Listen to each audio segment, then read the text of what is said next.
Salut à tous, bienvenue sur overclocking.com pour la découverte aujourd'hui de la toute nouvelle carte mère de chez Asus, la ROG Maximus 12 Extreme, une nouvelle carte mère architecturée autour du tout nouveau chipset d'Intel, le Z490, dont le NDA se termine aujourd'hui.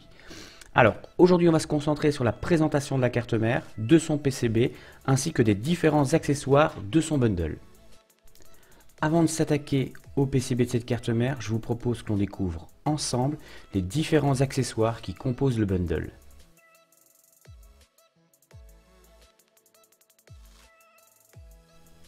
Alors, on va retrouver dans un premier temps, dans cette enveloppe, un guide d'installation pour la carte d'extension pour les ventilateurs.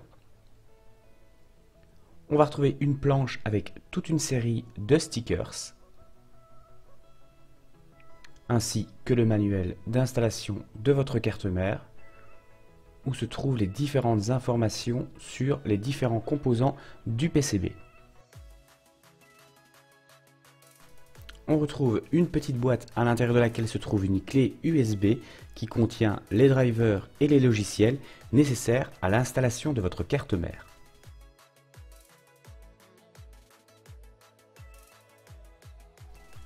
On retrouve ensuite la carte d'extension pour ventilateur.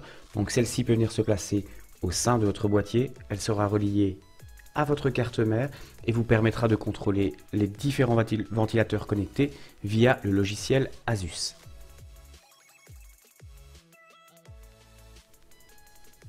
Un stickers Asus ROG.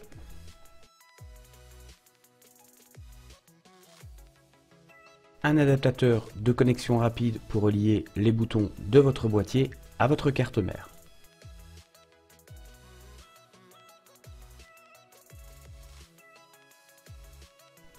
On retrouve ensuite toute une série de visseries et de pads qui seront nécessaires pour l'installation des différents SSD au format M2.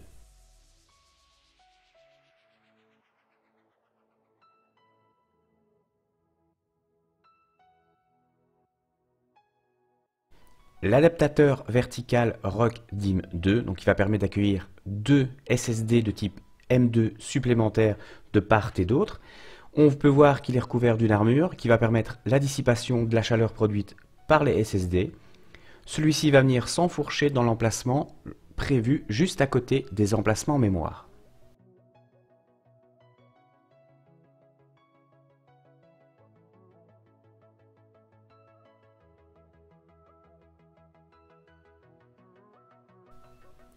L'antenne Wi-Fi qui va venir se connecter via les connecteurs arrière de votre carte mère.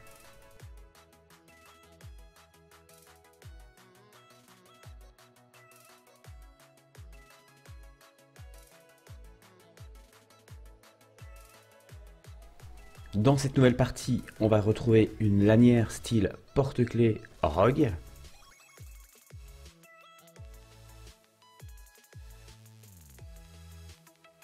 On va retrouver un ventilateur de 40 mm, donc qui peut être utilisé pour refroidir les radiateurs qui se trouvent au niveau de l'étage d'alimentation. Donc par défaut, la carte mère est passive. En cas de gros overclocking, vous pouvez avoir recours à ce ventilateur de 40 mm et à l'adaptateur de fixation qui se trouve juste ici, afin de donner un coup de frais au radiateur qui se trouve au-dessus de l'étage d'alimentation.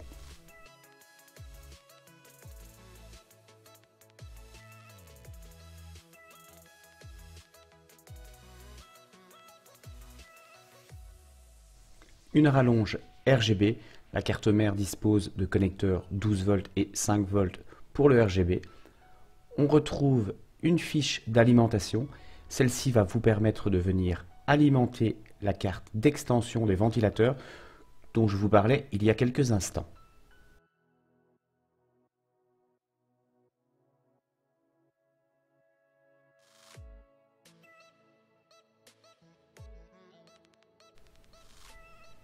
Six connecteurs SATA,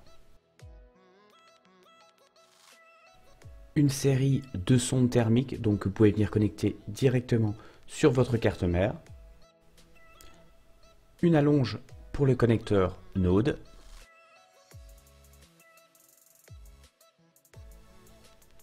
On a en réalité 8 connecteurs SATA et 2 allonges pour le RGB.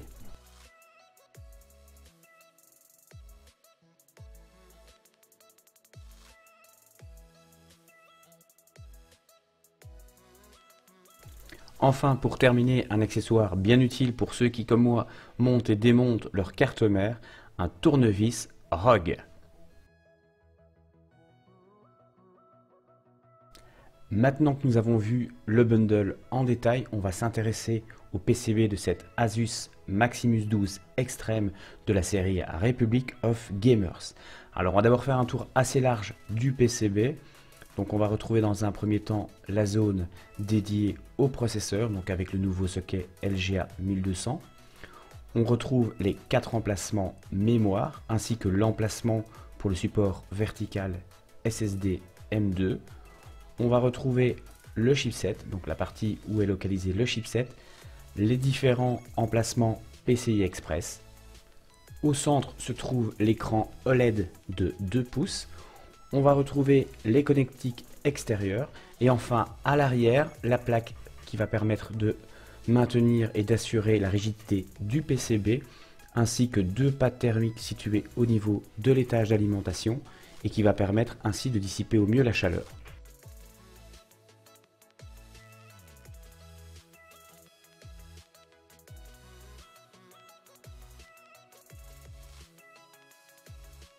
On va à présent s'intéresser aux différentes connectiques extérieures, donc avec le bouton Clear SMOS, le bouton Flash BIOS, donc c'est le bouton qui va vous permettre de flasher directement votre BIOS installé sur une clé USB et placé dans le port adéquat.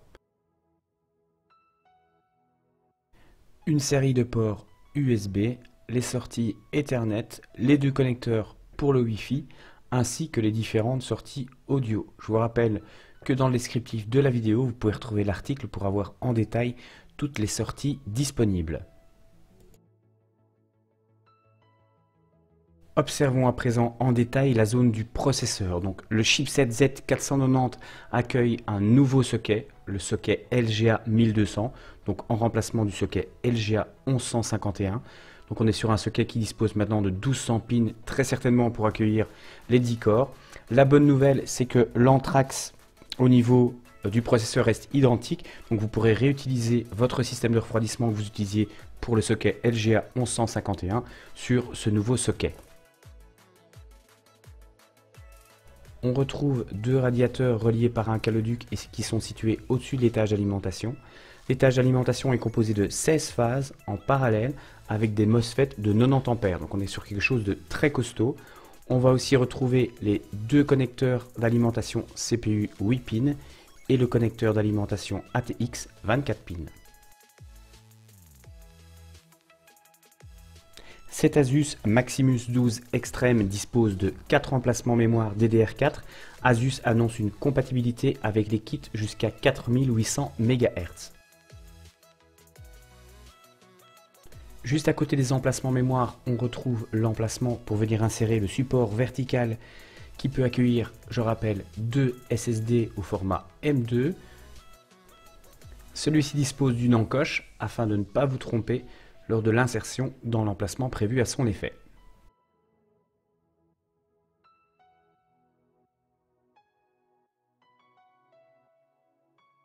Petite nouveauté sur cette Asus Maximus 12 Extreme, un écran OLED de 2 pouces situé au milieu de la carte mère.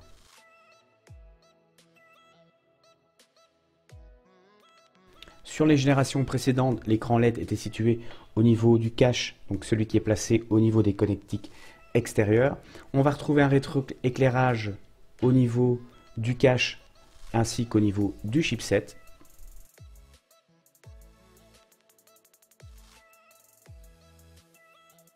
La carte dispose de 2 emplacements PCI Express 16 fois, donc compatible SLI et Crossfire.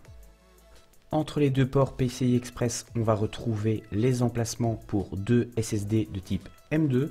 Pour pouvoir y accéder, il faut démonter le cache qui recouvre le chipset et puis celui qui va protéger les 2 SSD et qui aura aussi un rôle de dissipateur thermique.